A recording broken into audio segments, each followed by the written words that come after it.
இன்றைக்கி என்ன குழம்பு பார்க்க போகிறோம்னாக்கா பிரண்டை குழம்பு பார்க்க போகிறோம். ஃபஸ்ட்டு நல்லெண்ணெய் ஊற்றிட்டு அது நல்லெண்ணெய் நல்லா காஞ்சதுக்கு அப்புறமா என்ன பண்ணணும் அப்படின்னு பார்த்தீங்கன்னாக்கா, இந்த துவரம் பருப்பு, மிளகு, சீரகம், அதுக்கப்புறம் பெருங்காயம், அதுக்கப்புறம் சுக்கு, இது எல்லாத்தையும் நல்லா போட்டு வதக்கிக்கணும். ஸோ அதெல்லாம் எதுக்காக அப்படின்னாக்கா, அந்த குழம்புக்கு டேஸ்ட் கொடுக்குறதுக்காக. அது எல்லாமே என்ன ஆகணுன்னாக்கா பொன்முருவலாக வறுத்துக்கணும்.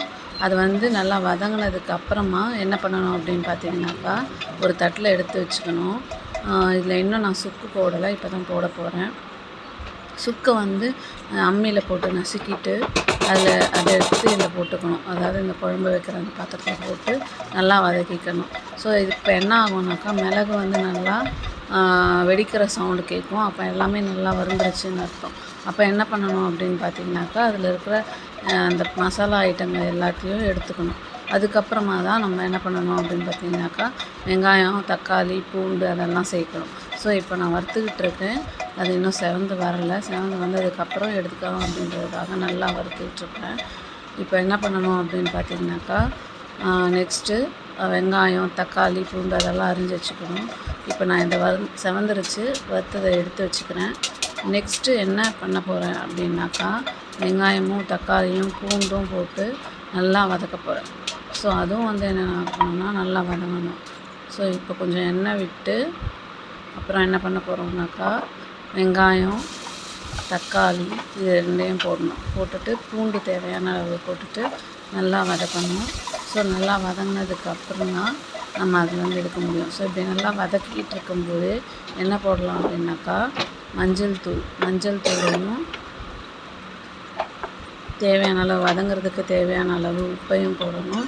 ஸோ ரெண்டையும் போட்டுட்டு நல்லா வதக்கணும். தக்காளி நல்லா வதங்கி சுருண்டு வர வரைக்கும் நம்ம நல்லா வதக்கணும். அப்போ தான் குழம்பு டேஸ்ட்டாக இருக்கும். ஸோ இப்போ நான் வதக்கிக்கிட்டு இருக்கேன் பாருங்கள். நல்லா வதக்கணும். எவ்வளோக்கெவ்வளோ அந்த வெங்காயம், தக்காளிலாம் வதங்குதோ அவ்வளோக்கெவ்வளோ குழம்பு டேஸ்ட்டாக இருக்கும். ஸோ அது வதங்கிருச்சு, அதை எடுத்தாச்சு.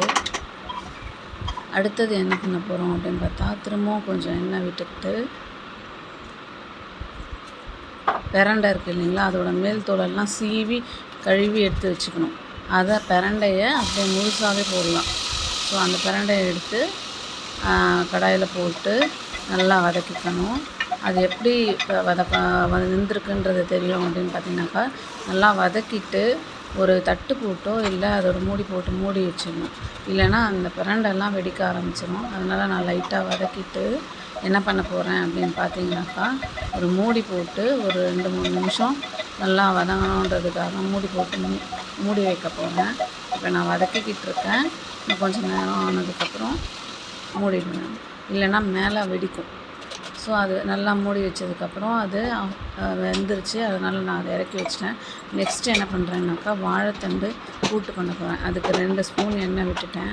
அடுத்து என்ன பண்ண போகிறேன் அப்படின்னு பார்த்தீங்கன்னாக்கா, கடுகு, கடலைப்பருப்பு, உளுத்தம்பருப்பு இது 3த்தையும் போட போகிறேன். கடுகு, கடலைப்பருப்பு கொஞ்சம், உளுத்தம்பருப்பு கொஞ்சம், இது எல்லாத்தையும் போட்டு நல்லா வதக்கிக்கணும். நல்லா வதங்குதான் நல்லா பார்த்து வதங்கினதுக்கப்புறம் என்ன பண்ணணும் அப்படின்னு பார்த்தீங்கன்னாக்கா, நம்ம வெட்டி வச்சுருக்க வெங்காயம் அதை போடணும். ஸோ வெட்டி வச்சுருக்க வெங்காயத்தை போட்டு நல்லா வதக்கணும். கூடவே காஞ்ச மிளகாவும் போட்டுக்கணும்.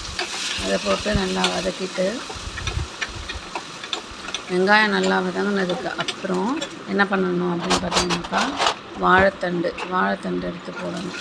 வெங்காயம் நல்லா வதங்கினதுக்கப்புறம் வாழைத்தண்டு, அதுக்கு முன்னாடி பூண்டு போட்டுக்கணும். வாழைத்தண்டு, பூண்டு இது 2த்தையும் சேர்த்து போட்டு நல்லா வதக்கிக்கணும்.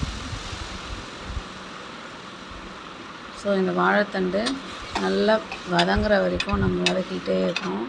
இப்போது இதில் தேவையான அளவு மஞ்சப்பொடி போடணும். தேவையான அளவு மஞ்சப்பொடி போட்டுட்டு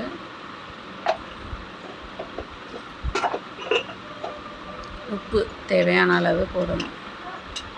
தேவையான அளவு உப்பு போட்டதுக்கப்புறம் நல்லா வதக்கிக்கோங்க. அதுக்கப்புறம் பாசிப்பருப்பு ஊற வச்சு எடுத்து வச்சுருக்கேன்.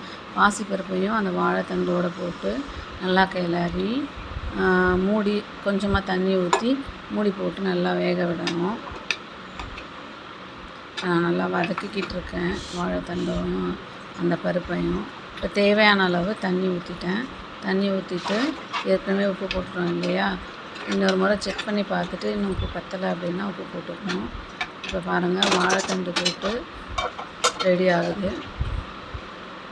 ஸோ இப்போது அது அந்த தண்ணியெல்லாம் சுண்டி நல்லா வற்றி வந்ததுக்கப்புறம் என்ன பண்ணணும் அப்படின்னு பார்த்தீங்கன்னாக்கா, தேங்காவை துருவி அதில் போட்டு இறக்கணுன்னா வாழைத்தண்டு கூட்டு ரெடி ஆகிடும். அதுக்குள்ளே சாதம் வெந்துருச்சான்னு பார்க்கறதுக்காக நான் சாதத்தை எடுத்து வச்சுருக்கேன்.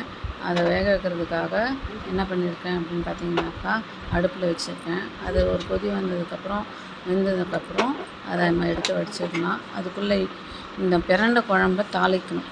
எல்லாத்தையும் வதக்கி எடுத்து வச்சுருக்கோம் இல்லையா, அது எல்லாத்தையும் நான் அரைச்சி ரெடியாக வச்சுருக்கேன். இப்போ என்ன பண்ணணும், ஒரு எண்ணெய் ஊற்றி திரும்பவும் கடுகு போட்டுட்டு, கடுகு வெடித்ததுக்கப்புறமா கரைச்சி வச்ச இந்த பிரண்டை பேஸ்ட்டு, அதுக்கப்புறம் இந்த பருப்புலாம் வெங்காயம் தக்காளிலாம் அரைச்ச பேஸ்ட்டு, இந்த பேஸ்ட்டு எல்லாத்தையும் ஒன்றா ஒரு கிண்ணத்தில் ஊற்றிட்டு புளி தண்ணியை கரைச்சி அந்த பாத்திரத்தில் ஊற்றிக்கணும், அந்த பேஸ்ட்டோடு ஊற்றிக்கணும். ஸோ அது எந்த அளவுக்கு திக்காக வேணுமோ தின்னாக வேணுமான்னு பார்த்து தண்ணி ஊற்றி நல்லா கரைச்சிக்கணும். அதுலேயே மிளகாத்தூளையும் உப்பையும் போட்டுட்டு அதுக்கப்புறம் இங்கே தாளித்த இந்த பாத்திரத்தில் எடுத்து அதை ஊற்றி நல்லா ஒரு கொதி வந்து திக்கானதுக்கப்புறமா குழம்ப நிறுத்தி இறக்கிடணும். இறக்கும்போது கொஞ்சம் இன்னொரு வாட்டி நல்லெண்ணெய் ஊற்றி கடுகு போட்டு தாளித்து என்ன பண்ணணுன்னாக்கா இறக்கணும். அப்போ தான் வந்து கடைசியாக குழம்பு கொதித்ததுக்கப்புறம் ஊற்றினா எண்ணெய் ஊற்றினா டேஸ்ட்டாக இருக்கும். அதுக்காக இப்போ நான் என்ன பண்ணுறேன் அப்படின்னா தாளிச்சிட்டேன். தாளிச்சதுக்கு அப்புறம் என்ன பண்ணுறேன் அப்படின்னு பார்த்தீங்கன்னாக்கா, அந்த குழம்ப கடாயில் ஊற்ற போகிறேன். ஸோ இப்போ என்ன பண்ண போகிறோம் அப்படின்னாக்கா, குழம்ப கடாயில் ஊற்றி ஒரு கொதி வர வரைக்கும் வெயிட் பண்ணணும். கொஞ்சமாக தண்ணி ஊற்றிட்டு அதையும் கடாயில் ஊற்றிக்கிறேன்.